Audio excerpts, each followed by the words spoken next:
Start है। स्वागत है आपका फिर से एक daily current affair rapid revision session में। आज हम लोग 24 मई 2025 का rapid daily current affair revision करने वाले हैं। तो सबसे पहले गणेश भगवान को प्रणाम करिए और स्टार्ट करते हैं हम लोग करेंट अफेयर का रिवीजन करना। ठीक है, तो आज का प्रमुख सुर्खियाँ हैं कि यूके ने चागोस द्वीप मॉरिशस को सौंपने की किया समझौता। एक बार और पढ़ते हैं कि यूके ने चागोस द्वीप मॉरिशस को सौंपने के लिए किया समझौता। दूसरा हेडलाइन है कि भारत में अनावृष्टि के कारण हुई व्यापक मानवीय आपदा का घोटाला अभिलेख बना पहला ज्ञात ऐतिहासिक दस्तावेज। तीसरा हेडलाइन है कि केंद्रीय मंत्री डॉक्टर जितेंद्र सिंह ने राष्ट्रीय ध्रुवीय एवं महासागर अनुसंधान केंद्र गोवा में सागर भवन और ध्रुवीय भवन का किया उद्घाटन। चौथा हेडलाइन है कि सीबीआई ने कीरू जल विद्युत परियोजना की रिश्वत मामले में जम्मू कश्मीर के पूर्व राज्यपाल सत्यपाल मलिक के खिलाफ आरोप पत्र किया दायर। ठीक है, आगे बात करते हैं। पाँचवा हेडलाइन है कि कोंकण रेलवे का होगा भारतीय रेलवे के साथ विलय। कोंकण रेलवे का होगा भारतीय रेलवे के साथ विलय। अगला है जो रूट ने बनाया 153 मैचों में सबसे तेज 13,000 रन टेस्ट रन बनाने का विश्व रिकॉर्ड। जो रूट ने बनाया 153 मैचों में सबसे तेज 13,000 टेस्ट रन बनाने का विश्व रिकॉर्ड। आगे बात करते हैं कि भारतीय क्रिकेटर चेतेश्वर पुजारा की पत्नी पूजा पुजारा की आत्मकथा एक क्रिकेटर की पत्नी की डायरी का हुआ विमोचन। आठवां हेडलाइन है कि प्रधानमंत्री नरेंद्र मोदी ने नई दिल्ली में rising north east investor summit का किया उद्घाटन। आगे बात करते हैं। नौवां हेडलाइन है कि महाराष्ट्र सरकार ने किसानों की सहायता के लिए महाविस्तार ऐप और डिजिटल सेटी शाला की लॉन्च। आगे बात करते हैं कि उत्तराखंड वन विभाग ने हल्द्वानी में राज्य का पहला साइकैट गार्डन किया प्रारंभ। ठीक है, आगे बात करते हैं कि चुनाव आयोग ने मतदान केंद्र पर अधिकतम मतदाताओं की संख्या 1500 से घटाकर की 1200। ठीक है, चुनाव आयोग ने मतदान केंद्र पर अधिकतम मतदाताओं की संख्या 1500 से घटाकर की 1200। ठीक है, आज का मोटिवेशनल कोट है कि एक समय में एक काम करो और ऐसा करते समय अपनी पूरी आत्मा उसमें डाल दो और बाकी सब कुछ भूल जाओ। स्वामी विवेकानंद जी का ये कोट है कि एक समय में एक काम करो और ऐसा करते समय अपनी पूरी आत्मा उसमें डाल दो और बाकी सब कुछ भूल जाओ। वाह, मस्त है। आगे बात करते हैं कि पहला क्वेश्चन है कि हाल ही में यूके ने किसे चागोस द्वीप सौंपने के लिए समझौता किया है? तो मॉरिशस को। ठीक है, तो चागोस द्वीप किसके हिंद महासागर में है। ठीक है, चागोस द्वीप कहाँ पे है? तो हिंद महासागर में है, मॉरिशस के पास। तो उसको ना यूके क्या है कि सौंपने के लिए सौंप देगा। किसको? मॉरिशस को सौंप देगा। ठीक है, तो यूके के प्रधानमंत्री का नाम क्या है? किए स्टाइमर है। ठीक है, किए स्टाइमर है। और मॉरिशस के प्रधानमंत्री का नाम है नवीन राम गुलाम जी हैं। ठीक है, इन दोनों के बीच में समझौता हुआ है कि यूके चागोस द्वीप जो कि हिंद महासागर में मॉरिशस के पास है उसको यूके मॉरिशस को सौंप देगा। ठीक है, आगे बात करते हैं कि मॉरिशस का राजधानी कहाँ है? तो मॉरिशस का राजधानी पोर्ट लुइस में है। और बात करते हैं कि मॉरिशस का ही अभी सर्वोच्च सम्मान प्रधानमंत्री नरेंद्र मोदी जी को मिला है। और विश्व हिंदी सचिवालय का हेडक्वार्टर कहाँ पे है? विश्व हिंदी सचिवालय का हेडक्वार्टर पोर्ट लुइस में है। ठीक है, आगे बात करते हैं। दूसरा क्वेश्चन को देखते हैं कि वर्ष 2025 में और उनके बाद जन्म लेने वाले बच्चों को नई पीढ़ी को क्या नाम दिया गया है? तो 2025 से लेकर 2039 के बीच में जन्म लेने वाले बच्चे का नाम जनरेशन बीटा होगा। ठीक है, आगे बात करते हैं। हाल ही में खो खो विश्व कप 2025 का शुभंकर किसे घोषित किया गया है? तो शुभंकर किसे घोषित किया गया था? देखिए 2025 के खो खो विश्व कप का शुभंकर क्या बोलते हैं तारा और तेजस को क्या कहते हैं कि घोषित किया गया है। और बात करते हैं कि जो खो खो विश्व कप 2025 कहाँ होगा? तो कहाँ हुआ था? तो इंडिया में हुआ था। और जीतने वाला देश कौन है? तो इंडिया ही है। ठीक है, और बात करते हैं कि शुभंकर तारा और तेजस है। और ब्रांड एम्बेसडर कौन बना था खो खो विश्व कप 2025 का? तो ब्रांड एम्बेसडर क्या बोलते हैं कि सलमान खान बना था। ठीक है, बात करते हैं खो खो का। तो खो खो में टोटल 9 खिलाड़ी होता है, हर एक टीम में 9 खिलाड़ी होता है। आगे बात करते हैं कि ठीक है खो खो नो ट्रिक क्या है? खो खो नो। ठीक है, आगे बात करते हैं कि हाल ही में ग्रीन सकल घरेलू उत्पाद मॉडल को अपनाने वाला पहला भारतीय राज्य कौन सा है? तो छत्तीसगढ़ का है कि छत्तीसगढ़ में सर्वाधिक वन वृद्धि हुआ है, इसलिए ग्रीन सकल घरेलू उत्पाद मॉडल को अपनाने वाला राज्य कौन बन गया है? पहला राज्य छत्तीसगढ़। आगे बात करते हैं हाल ही में POEM। ठीक है, हाल ही में POEM 4 मिशन के तहत इसरो द्वारा अंतरिक्ष में भेजे गए किन बीजों में अंकुरन हुआ है? तो लोबिया के बीज में अंकुरन हो गया है। आगे बात करते हैं हाल ही में भारत में अनावृष्टि के कारण हुई व्यापक मानवीय आपदा का पहला ज्ञात ऐतिहासिक दस्तावेज गुट्टाला अभिलेख कहाँ खोजा गया है? ठीक है, बात करते हैं कि हाल ही में भारत में अनावृष्टि के कारण हुई व्यापक मानवीय आपदा का पहला ज्ञात ऐतिहासिक दस्तावेज गुट्टाला अभिलेख कहाँ खोजा गया है? तो कर्नाटक में खोजा गया है। कहाँ? गुट्टाला अभिलेख कहाँ पे है? कर्नाटक में। तो देखिए गुट्टाला अभिलेख का बात करें तो ये कर्नाटक के हवेली स्थान में मिला है। ठीक है, और खोजने वाले कौन है? तो खोजने वाले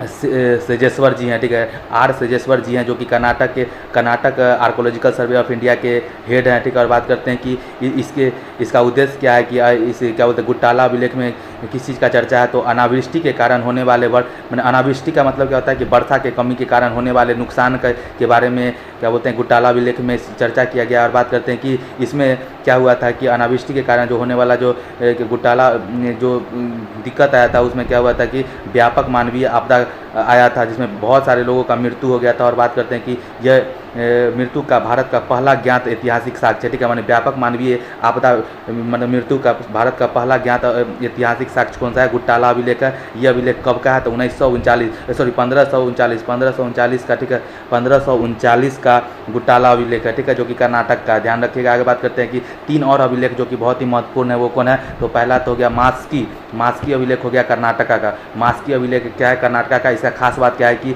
इसमें सम्राट यही मास्की अभिलेख है जिसमें कि सम्राट अशोक का नाम देवनाम प्रिय सबसे पहले लिखा हुआ था, ठीक है। मास्की अभिलेख में ही सम्राट अशोक का नाम देवनाम प्रिय था, ठीक है। और बात करते हैं कि दूसरा अभिलेख है पुलकेशिन द्वितीय के समय का। पुलकेशिन द्वितीय और पुलकेशिन द्वितीय ने हर्षवर्धन को हराया था, ठीक है। उसका चर्चा कहाँ है, तो एहोल अभिलेख, ठीक है। एहोल अभिलेख जो कि रवि कीर्ति ने लिखा था। किसने लिखने वाला कौन था, तो रवि कीर्ति जी ने एहोल अभिलेख लिखा था। और इसमें चर्चा किसका है, तो पुलकेशिन द्वितीय और हर्षवर्धन के बीच में जो लड़ाई हुआ था, जिसमें कि हर्षवर्धन को हराया था पुलकेशिन द्वितीय ने, वो चर्चा किसमें है, एहोल अभिलेख में। और तीसरा अभिलेख है सती प्रथा, ठीक है।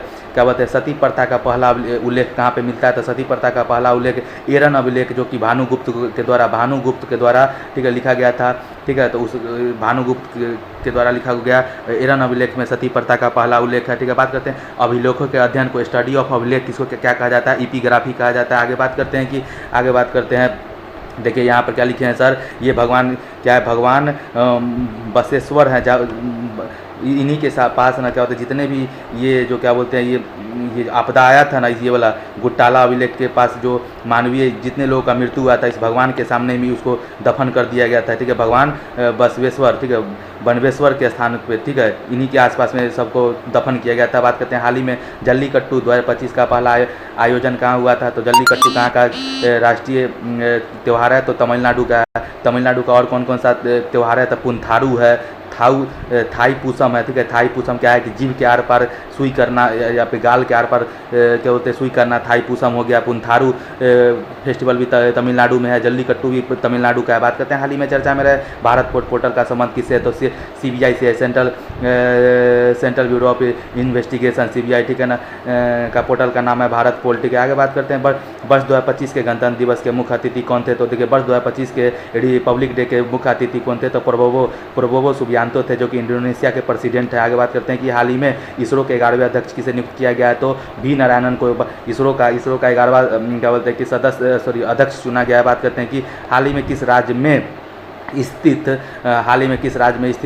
राष्ट्रीय ध्रुवीय एवं महासागर अनुसंधान केंद्र में सागर भवन और ध्रुवीय भवन का उद्घाटन हुआ है, ठीक है। हाल ही में किस राज्य में स्थित राष्ट्रीय ध्रुवीय एवं महासागर अनुसंधान केंद्र में सागर भवन और ध्रुवीय भवन का उद्घाटन हुआ है, तो गोवा में, ठीक है। बात करते हैं राष्ट्रीय ध्रुवीय एवं महासागर अनुसंधान केंद्र का, तो ये कहाँ पे है, तो गोवा में है। यहीं पे गोवा में 2 भवन का निर्माण किया गया, एक तो सागर भवन है, एक है ध्रुवीय भवन। बात करते हैं सागर भवन का, तो ये क्या है, तो एक सागर भवन महासागरीय अनुसंधान केंद्र है। और ध्रुवीय भवन क्या है, एक ध्रुवीय क्षेत्र के बारे में जानकारी प्राप्त करने के लिए इसको बनाया गया है। इसका शुभारंभ करने वाले कौन थे, डॉक्टर जितेंद्र सिंह इसको शुभारंभ करने वाले हैं। और बात करते हैं कि थोड़ा सा यहाँ पे एक्स्ट्रा स्टैटिक बात ये है कि कुछ अनुसंधान और ये कहाँ पर है उसके बारे में चर्चा कर लेते हैं थोड़ा सा। तो अंटार्कटिका, ठीक है, अंटार्कटिका में कौन कौन सा 3 रिसर्च सेंटर है, तो एक तो है दक्षिण गंगोत्री, दूसरा है भारती और तीसरा है मैत्री। तो भारती और मैत्री अभी भी चालू है, दक्षिण गंगोत्री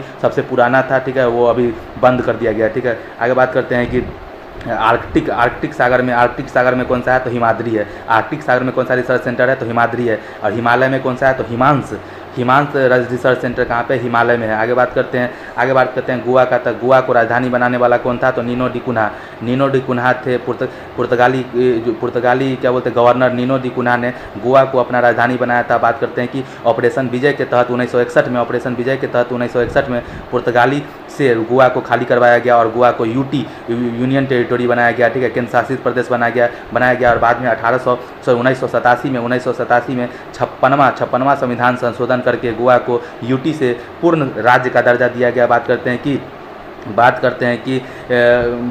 कि इसमें गोवा में टोटल 2 जिले हैं। टोटल पूरे गोवा में मात्र 2 जिला है, ठीक है, एक पूर्वी जिला है, उत्तरी जिला है, दक्षिणी उत्तरी गोवा और दक्षिणी गोवा है। बात करते हैं कि गोवा में विधानसभा का संख्या कितना है, तो विधानसभा टोटल 40 है। और गोवा के चीफ मिनिस्टर का नाम प्रमोद सावंत जी है। क्या नाम है, प्रमोद सावंत जी, ठीक है। आगे बात करते हैं हाल ही में विश्व गठबंधन का 10वां पूर्ण सदस्य कौन बना है, तो इंडोनेशिया बना है, ठीक है। हाल ही में विश्व गठबंधन का 10वां पूर्ण सदस्य कौन बना है, तो इंडोनेशिया बना है। आगे बात करते हैं कि हाल ही में प्रधानमंत्री नरेंद्र मोदी ने दक्षिण तटीय रेलवे के मुख्यालय की आधारशिला कहाँ रखी है, तो विशाखापट्टनम आंध्र प्रदेश में रखी है। आगे बात करते हैं कि हाल ही में नई खोजों के साथ कौन सा देश लिथियम भंडार वाला दुनिया का दूसरा शीर्ष देश बन गया, तो चाइना बन गया। बात करते हैं हाल ही में ऑनलाइन वन्य जीव अपराध संबंधित FIR दर्ज करने के लिए गरुड़ाक्षी पोर्टल किसने लॉन्च किया है, तो कर्नाटक ने किया, गरुड़ाक्षी पोर्टल कर्नाटक। आगे बात करते हैं हाल ही में CBI ने कीरू जल विद्युत परियोजना से रिश्वत मामले में किस राज्य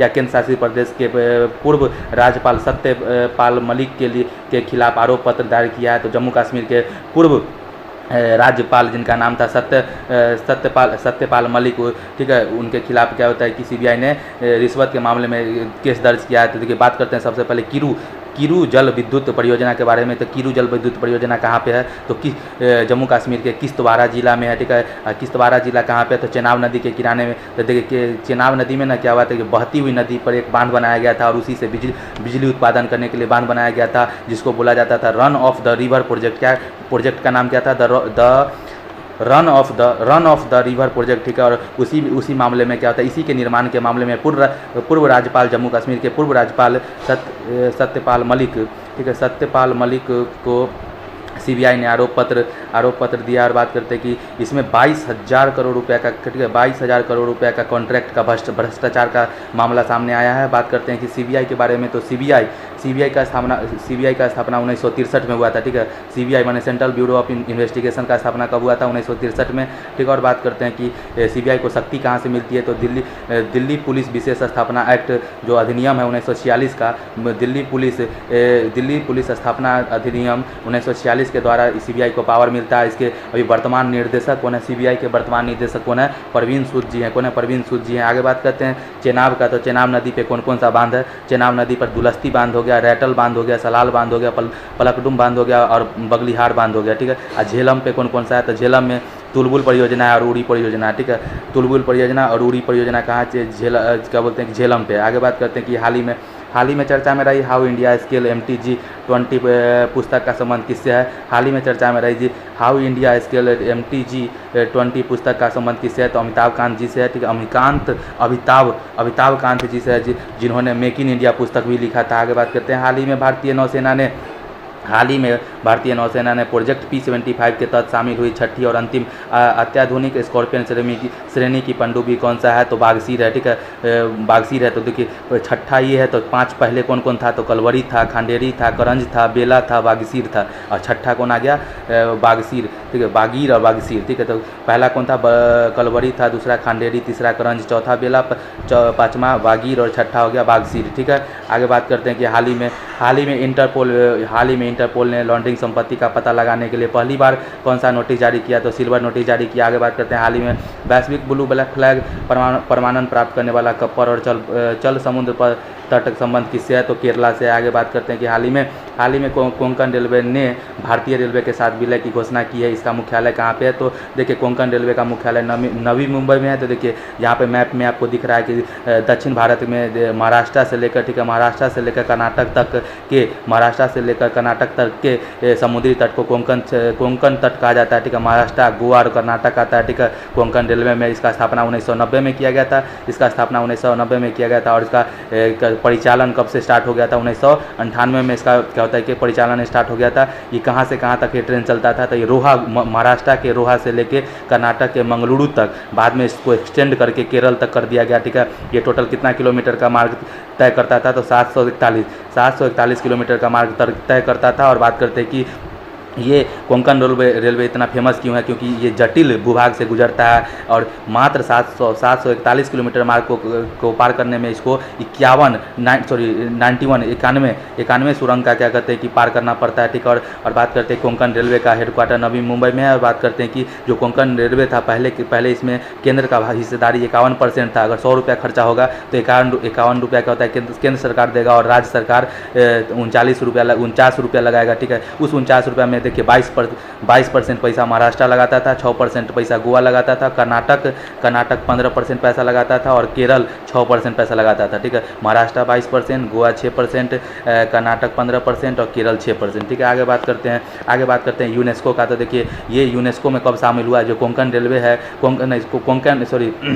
बात करते हैं यूनेस्को का, ठीक है। तो यूनेस्को में कौन कौन सा रेलवे शामिल है? तो एक तो नीलगिरी रेलवे शामिल है, ठीक है। एक नीलगिरी रेलवे, ठीक है। दूसरा नीलगिरी रेलवे कहाँ पे है? तो नीलगिरी रेलवे कहाँ पे है? तो केरल और तमिलनाडु में नीलगिरी रेलवे हो गया। और दार्जिलिंग रेलवे कहाँ पर है? दार्जिलिंग रेलवे भी यूनेस्को में शामिल है, जो कि वेस्ट बंगाल में है। एक कालका शिमला है जो हिमाचल प्रदेश और पंजाब में है, ठीक है ना। हिमाचल प्रदेश और पंजाब में कालका शिमला रेलवे। तो 3 रेलवे है जो यूनेस्को में शामिल है। एक नीलगिरी हो गया, दूसरा दार्जिलिंग है, तीसरा का कालका शिमला रेलवे हो गया, ठीक है। आगे बात करते हैं हाल ही में बीसीसीआई के सचिव पद पर किसे नियुक्त किया गया? तो देवजीत सौकिया जी को किया गया है हाल ही में, ठीक है। बात करते हैं दक्षिण भारत की पहली संक्रामक रोग अनुसंधान प्रयोगशाला कहाँ स्थापित होगा? तो बेंगलुरु में होगा। आगे बात करते हैं हाल ही में महिला और पुरुष दोनों वर्ग में पहले खो खो विश्व कप 2025 का खिताब किसने जीता है? तो देखो खो खो जिसमें कि 9 खिलाड़ी होता है, उसमें इंडिया चाहे मेल हो चाहे फीमेल हो दोनों वाला खिताब कौन जीता है? तो इंडिया जीता है। आगे बात करते हैं हाल ही में चर्चा में रही स्वामित्व योजना का संबंध किससे है? तो संपत्ति का अधिकार किसका होगा ज़मीन पर? इसके बारे में चर्चा क्या बोलते हैं स्वामित्व योजना का है, ठीक है। स्वामित्व योजना में संपत्ति का अधिकार के बारे में चर्चा होता है। आगे बात करते हैं हाल ही में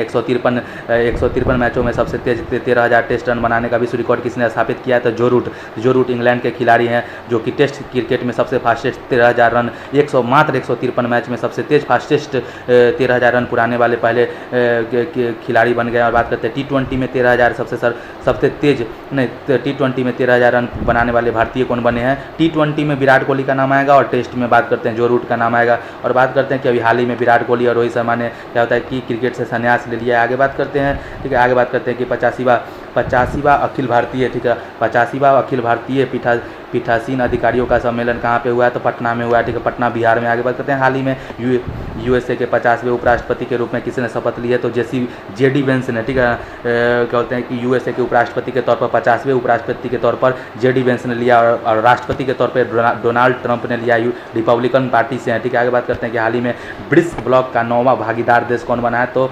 नाइजीरिया बना है। कौन बना है? नाइजीरिया। हाल ही में ब्रिक्स ब्लॉक का 9वां भागीदार देश कौन बना है? तो नाइजीरिया बना है। बात करते हैं हाल ही में मणिपुर, मेघालय, त्रिपुरा ने अपना स्थापना दिवस कब मनाया है? तो 21 जनवरी 1972 को मणिपुर, मेघालय और त्रिपुरा का स्थापना दिवस मनाया जाता है। आगे बात करते हैं 7वां क्वेश्चन का। तो हाल ही में चर्चा में रही पुस्तक एक क्रिकेटर की पत्नी की डायरी का संबंध किससे है? तो चेतेश्वर पुजारा से। बात करते हैं कि एक क्रिकेटर की पत्नी की डायरी आत्मकथा को लॉन्च करने वाली ये पहला किताब है जो कि हर एक बार क्या होता है कि क्रिकेटर का आत्मकथा आता है। इस बार एक क्रिकेटर की पत्नी का आत्मकथा आ रहा है। लिखने वाले कौन है? चेतेश्वर पुजारा की पत्नी पूजा पुजारा ने लिखा है, ठीक है ना।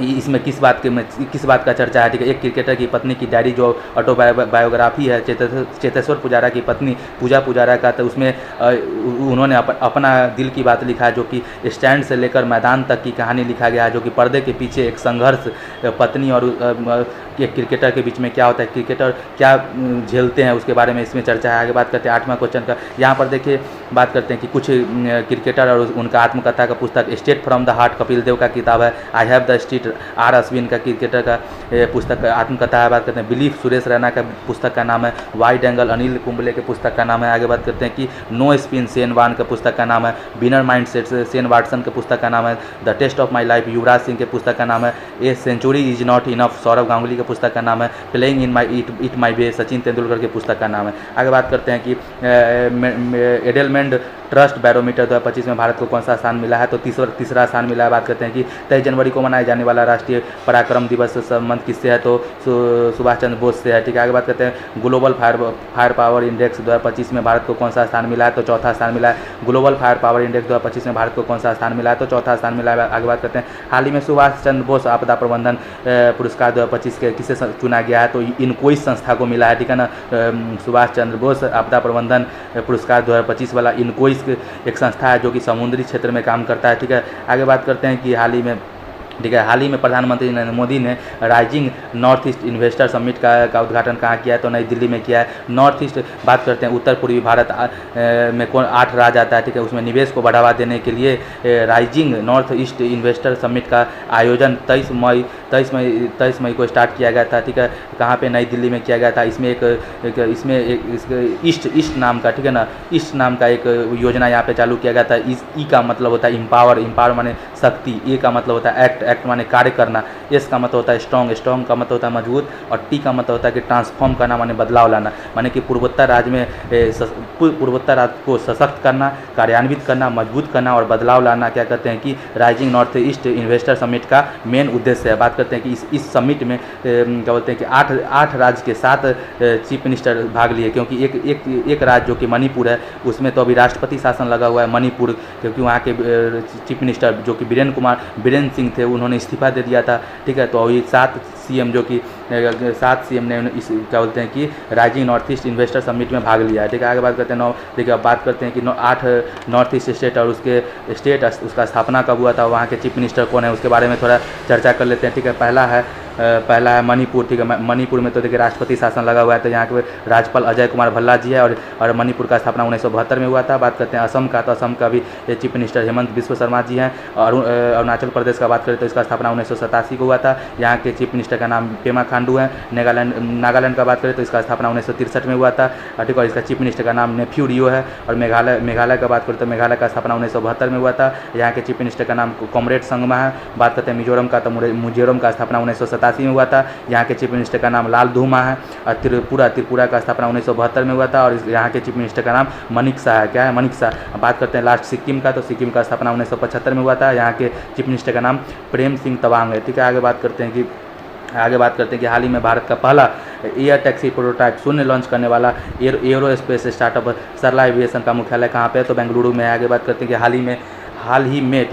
हाल ही में 55वें वर्ल्ड इकोनॉमिक फोरम में किसे क्रिस्टल अवार्ड से सम्मानित किया गया, तो 2 लोगों को किया गया था, रिकेन यामामोटा और बात करते हैं डेविन बेकहैम जो कि फुटबॉलर है। ठीक है, रिकेन यामामोटा कौन है, क्या बोलते हैं कि वास्तुकार हैं। ठीक है ना, अब डेविड बेकहैम कौन है, तो डेविड बेकहैम फुटबॉलर है। ठीक है, आगे बात करते हैं कि हाल ही में चर्चा में रहा राष्ट्रीय वाणिज्यिक कृषि अनुसंधान संस्था कहाँ पे है, तो देखिए पहले जो तंबाकू अनुसंधान केंद्र था जो कि राजमुंदरी आंध्र प्रदेश में था, उसका नाम बदल के क्या कर दिया गया, राष्ट्रीय वाणिज्यिक कृषि अनुसंधान संस्थान कर दिया गया। आगे बात करते हैं हाल ही में 27वां अंतर्राष्ट्रीय ग्लास कांग्रेस 2025 का आयोजन कहाँ पे किया गया है, तो इंडिया में कलकत्ता में किया गया। आगे बात करते हैं कि हाल ही में किसानों की सहायता के लिए महाविस्तार ऐप और डिजिटल सेठीशाला किसने लॉन्च किया है, तो महाराष्ट्र ने किया है। क्योंकि महाराष्ट्र ने 2 ऐप को लॉन्च किया, एक तो महाराष्ट्र ऐप महाविस्तार ऐप और दूसरा है डिजिटल सेठीशाला ऐप। ठीक है ना, तो महाविस्तार ऐप का मेन क्या बोलते हैं कि उद्देश्य क्या है कि ये एक तरह का चैट बॉक्स है। ठीक है ना, आप बातचीत कर सकते हैं, इसे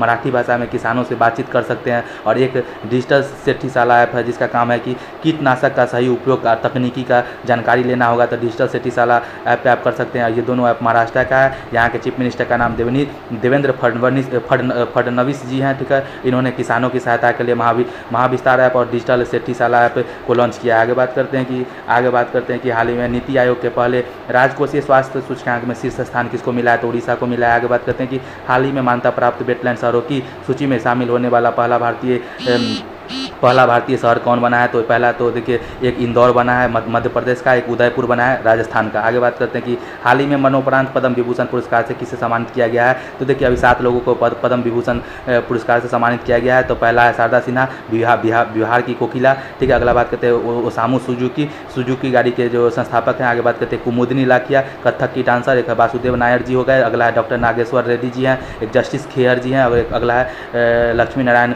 जी हैं, जो कि वायलिन के वादक हैं। आगे बात करते हैं हाल ही में ऑस्ट्रेलियन ओपन में पुरुष एकल का खिताब किसने जीता, तो जेनिक सिनर, इटली के रहने वाले जेनिक सिनर ने जीता। आगे बात करते हैं कि हाल ही में किसने पहला साइकेट गार्डन प्रारंभ किया, ठीक है। हाल ही में किसने पहला साइकेट गार्डन प्रारंभ किया, तो देखिए राज्य का देखिए कौन सा, उत्तराखंड के हल्द्वानी में राज्य का पहला साइकेट गार्डन प्रारंभ किया गया, ठीक है। इसमें क्या है कि 31 प्रजातियों का घर है ये, ठीक है। ये क्या है कि जो साइकेट गार्डन है ये 31 प्रजातियों का घर है, ठीक है, जो कि संकरग्रस्त 31 प्रजातियों का घर है। बात करते हैं कि इसमें जीवित जीवाश्म को रखा जाएगा और समय के साथ जीवित धीमा विकास जो हो रहा है उसको क्या कहते हैं कि पुनरुद्धार किया जाएगा। और बात करते हैं कि इसमें मनुष्य का इसका क्या है कि मनुष्य का दवा, भोजन और सजावटी चीज़ों को इसमें विकसित किया जाएगा। आगे बात करते हैं कि देखिए यहाँ पे साइकेट गार्डन हो गया, कहाँ का है, तो हल्द्वानी उत्तराखंड का हो गया। आगे बात करते हैं हाल ही में बीएसएफ ने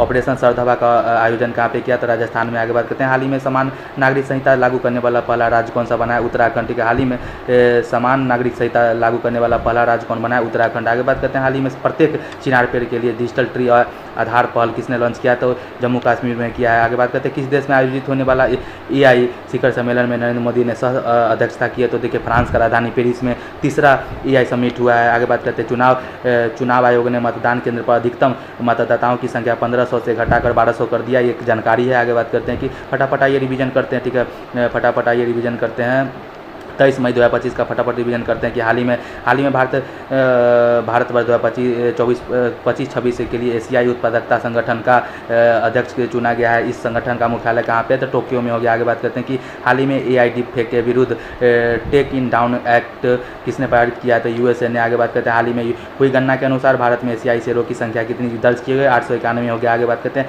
हाल ही में PM नरेंद्र मोदी ने देश भर में 103 अमृत स्टेशनों का उद्घाटन कहाँ से किया है, तो बात करते हैं बीकानेर से किया। आगे बात करें बीकानेर कहाँ पे, राजस्थान में। आगे बात करते हैं हाल ही में हास गो टू कान कार्यक्रम के तहत कांस फिल्म फेस्टिवल में चुनी गई फिल्म शेप ऑफ मोमो का संबंध किससे है, तो नेपाली भाषा से। आगे बात करते हैं हाल ही में अंतर्राष्ट्रीय जैव विविधता दिवस 2025 को मनाया गया था, तो जैव विविधता दिवस 22 मई को मनाया गया था। आगे बात करते हैं हाल ही में राहगीर योजना का किसने मंजूरी दी है, तो राहगीर योजना, ठीक है ना, घायलों को हॉस्पिटल पहुंचाने के लिए वाला क्या बोलते हैं योजना लाया गया है मध्य प्रदेश सरकार द्वारा। आगे बात करते हैं 8वां, हाल ही में 10वीं कक्षा के सभी छात्रों के लिए रोबोटिक्स शिक्षा अनिवार्य करने वाला देश का पहला राज्य कौन बन गया है, तो पहला राज्य बन गया है कौन सा, रोबोटिक्स शिक्षा को कौन है भाई, इसमें कौन है बात करते हैं तो ये केरल हो गया, ठीक है ना, केरल है ना शायद। हाल ही में 10वीं कक्षा की सभी छात्रों के लिए रोबोटिक्स शिक्षा अनिवार्य करने वाला देश का पहला राज्य कौन बन गया, हमको तो लग रहा है कि केरल होगा इसका, ठीक है। डाउट है थोड़ा सा, देख लेंगे आगे बात करते हैं कि हाल ही में AI आधारित गैर